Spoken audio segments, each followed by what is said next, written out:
अयोध्या का राजा दशरथ शादी होने के कई साल बाद भी बच्चों का ना होना देख बहुत दुखी होते थे। उनको उत्तराधिकारी ना होने की चिंता बहुत थी।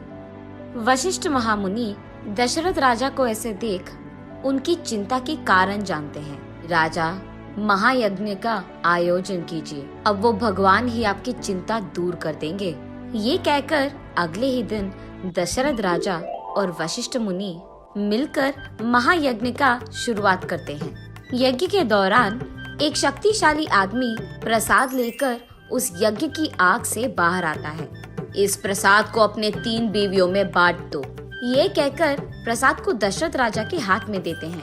कुछ ही दिनों में कौशल्या को राम, कुछ और दिन बाद सुमित्रा को लक्ष्मण और कुछ और दिन गुजरने के बाद कैकेयी को भरत और शत्रुघ्न जन्मते हैं। कुछ ही सालों में विद्याभ्यास करने के लिए दशरथ राजा उनके बच्चों को वशिष्ठ मुनि के आश्रम भेजते हैं। उनकी पढ़ाई के दौरान एक हादसा ऐसे हुआ था कि एक महायज्ञ को एक राक्षस रोकने की बहुत कोशिश कर रहा था।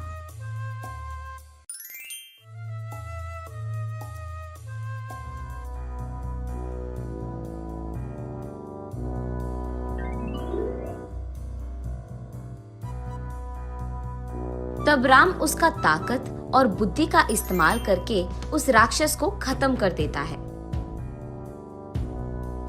और यज्ञ के बीच कोई आपत्ति नहीं आने देता है। श्री राम की वीरता का वशिष्ठ महामुनि कदर करते हैं। दूसरी तरफ जनक महाराज सीता स्वयंवर के लिए डंडोरा पिटवाते हैं।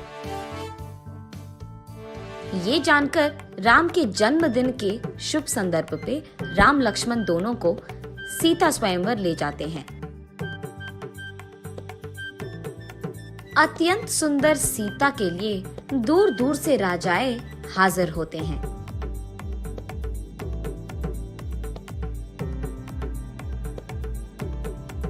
वही मौजूद शिव धनुष को जो आदमी तोड़ता है, जनक महाराज कहते हैं कि वही आदमी सीता के पति बन पाएंगे। वही हाजिर बहुत सारे राजाएं उनकी अपने अपनी ताकत का दिखावा करते हैं, लेकिन सारी कोशिश विफल होते हैं।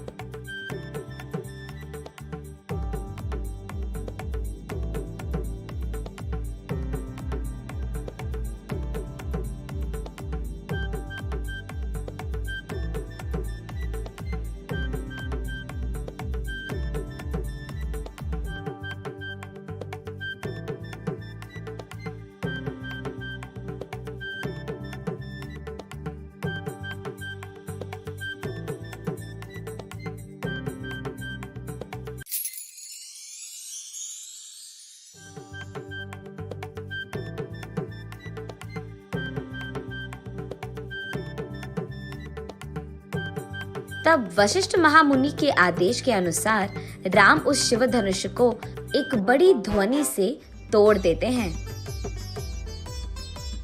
तब जनक महाराज सभी के आशीर्वाद से राम और सीता की शादी धूमधाम से करवाते हैं।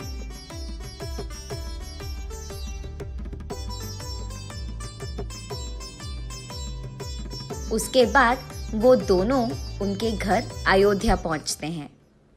Please like, share and subscribe my channel.